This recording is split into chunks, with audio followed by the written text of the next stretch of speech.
Hello guys, welcome back to the channel. Lee from Old School Window Cleaners. Today is snowing, so I won't be doing any work today, so I thought I would answer a few questions that have been asked to me by some of my subscribers.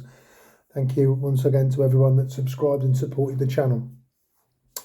So, first question, I had to write them down, otherwise I would have forgot. First question was from, now I can't remember everybody that asked me these, but I do remember the one question was from Unite All Action, and he asked, or she, I should say they, just in case, they asked, why not just do Windows? I put a video up, it was quite a big job, and he said to me that, why don't I just stick to window cleaning, and it looks a lot of hard work, although the results were good. Why not just stick to window cleaning? Personally, I'd get bored just window cleaning all the time. I think if you can add a range of services in your business, that will help you with growing the business. With more services comes more equipment, of course. You know, if you're going to start offering jet washing and roof cleaning, you need to buy the tools for those things. But for me personally, and he's quite right, you will kill yourself and break your back if you overdo things. But I think if you offer a wide range of services, it gives you more working options, more revenue to bring in as well, obviously, because you know you can earn. If you do a big driveway and a patio, you could probably do an average driveway that's got 2 cars on the front. You can do 2 of them in a day quite easily, and earn quite good money doing that. I've done. It was during the summer. I did 3 driveways that size in one day. They were all on the same street. As I was doing the one, the neighbours came out and I did the one, then I did the next one, then I did the last one, and then I just started from the front then and started re-sanding the drive. When I got some sand, came back, because obviously I didn't have enough for 3 drives, I only had enough for the one. So I re-sanded the one drive that was dry, and then while I was waiting for the other 2 to dry, I shut off and got some more sand, came back, by then it was dry, and I re-sanded them. So I think it's each to their own. I do know some people that just do windows. I know some people that won't do gutters and all that sort of thing. But in a nutshell, why don't I just do windows? Because I like to offer a wide range of services, and I think it just gives you more options for booking in work as well. If you've got 1,000 customers, for example, or you're probably not going to have time to do other things, and you're happy just doing the windows, then that's fine. More power to you. But me personally, I like to offer a few different services so that the business can grow and build, and hopefully then I can take someone on.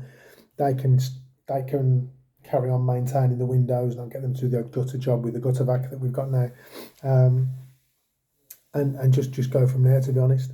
So that was the first question. Second question, that might have been Ched UK that asked me, I'm not sure. Hypo versus biocide. They've both got the merits. Hypo on a roof or a patio gives you instant results, whereas biocide, it will give you the same result, but just in a longer period of time. But it will also give you the added protection of the moss, algae, and the lichen not returning, depending on which product you use, returning for a period of time. I always give my customers both options. I give them the Hypo option and I give them the biocide option. If they choose to go with the Hypo option, that's up to them. If they want to go with the biocide option, again, that's up to them. And I just price that accordingly, and explain to them the benefits of both. So that's pretty much the same. You've got to be careful with both. You will always need to make sure when you're using Hypo and biocide that you've got the correct mask, the correct gloves, wear goggles while you're doing it, so you don't get any splashes in your eyes. Apart from that, really, they both do a great job, and they've both got their own merits. Somebody asked me how to price jobs. You price jobs according to what you want for the job. If you're happy to go up a ladder and clean a 3-bedroomed semi-detached house for £10, then that's up to you. I think you're mad, but you charge what you want to charge. I think clearing gutters, the going rate at the moment is around about £3 to £6 per linear metre as you measure along. Driveways, most people, I mean, there's people out there doing driveways for £1.50 per square metre. Same with the roof scraping, you can work it out per square metre. And if you want to work out your square metre area, if you go on Google Earth and put in the address of the place to measure out, there's a little ruler in the top corner, up about here on your screen. There'll be a little ruler, and when you click on that, you'll get a crosshair come up, and you just move the crosshair to the corner of the drive and click add point, and then you just drag it down, add point, drag it across, add point, go all the way around the driveway, and that will tell you the perimeter, and it will also tell you the square metre. So to make things simple for me, if you charge £2 per square metre and you've got 50 square metres, then it's £100. If you charge £3, then it's 150, and so on and so forth. So that's how to price jobs. Window cleaning jobs, most jobs start from sort of £10 upwards. I've got a minimum £10 charge, and that's flat across the board. But if you've got one window and a door, it's £10. If you've got one tiny little window this big, it's £10. You've got, in my opinion, you've got to have a minimum charge. So that's for pricing jobs, and don't be afraid to put your price in. The price is the price. I don't haggle on prices. Recently been and quoted a job, and the customer said to me, "Is that your best price?" I says, "No, it's the only price. That's the price." If you get a customer that's having windows done, driveway, gutters, if you want to do them a package, then that's entirely up to you. I do that. If I've got a customer that says, "Can you do me windows? Will you do the gutters as well?" While I'm there anyway, it's not an extra journey. Then I'll shave a little bit off for them, and everyone's a winner. So that was the other question. Question number 4 was how to get more work. That, I think, varies from area to area and person to person. I have touched on this before in the marketing waffle. I personally don't like knocking doors. I think I'm encroaching on people's personal time. And if you've got a big 6-foot bald man like me, big ugly 6-foot bald man knocking your door, you can have a lanyard and ivies on, but people are still going to be wary of you. And I prefer to do leaflet drops myself. They work for me. They are a slow burner sometimes. I've recently had a woman contact me and say, "I've had a leaflet through the door. Can you come and quote me?" And she was on a road where I haven't delivered leaflets there for about 3 months. So people will keep your leaflets. They'll keep them in a drawer, stick them on the fridge. If they're not interested, they might, in general, be talking to someone that's after something, and they might say, "Well, we're thinking of getting the driveway done." And I say, "Oh, we had a flyer come through the other day for them. Well, what were they called again?" And hopefully they remember your name. Facebook is quite good for getting work as well. If you join your local areas, I'm from Birmingham, so I join places like Sutton Coldfield, Mere Green, Acox Green, Kings Norton, Solihull, Catherine de Barnes, Shirley. I go on all those pages and just put an advert out saying local window cleaning in the area. I like to let people know we're HMRC registered and we're fully insured. Professional, reliable, friendly service, and people will reach out to you and contact you for quotes for whatever services you're providing, whether it's just window cleaning, driveways, gutters. So that's a good way of getting work. There are lead generation companies out there and canvases you can use, but I don't do that. So I'm not happy knocking doors. I'm not going to send somebody else off to do it. So that's how I get work. And also assignment in clothing. I've got 2 signs in the van that are, I think that's 3 foot by 2 foot. But yeah, I've got a couple of those, and they've got the information exactly the same as what's on the back of the shirt. So if I'm working on a busy road, or for example, there's a big dual carriageway by me in Shirley, and when I do one of the McCarthy and Stone sites, whenever I do work there, I just run out and I throw my boards out into the central reservation each side of the tree, and then while I'm working, I'm advertising while I'm there. And when you're doing a job, if you're doing a driveway or a gutter or a roof clean, you pop them out. I've been doing that before. I've been jet washing the driveway, and people have pulled up next to me. So can we have a business card? So that's always a good way of getting more work as well. And get your van signed. Mine isn't at the moment, but I'd kind of like to get a new van soon. I'm not sure how that's going to go down yet. For those of you who don't know, I am getting married next year, so every penny's going to the marriage and towards the wedding, and we're also going on holiday. So at the moment, I'm kind of everything's getting eaten up with the wedding and the holiday at the moment, which I'm happy about. I'm happy to get. I'm looking forward to getting married, and I'm also looking forward to going on holiday. So yeah, that's how to get work. The other question I got asked was how to quote. What methods can you use to quote? Your methods you use to quote are in here, and once you've been going for a while, you will just rock up to a place and say it's that much, that much, that much. Example, shout out to Sid for Partridge Exterior Cleaning. I recently got a local job to me where they're interested in having the roof steam cleaned, which is what Sid's service that Sid offers now, as he's bought himself a marvellous shiny V-Tough. I'm very jealous.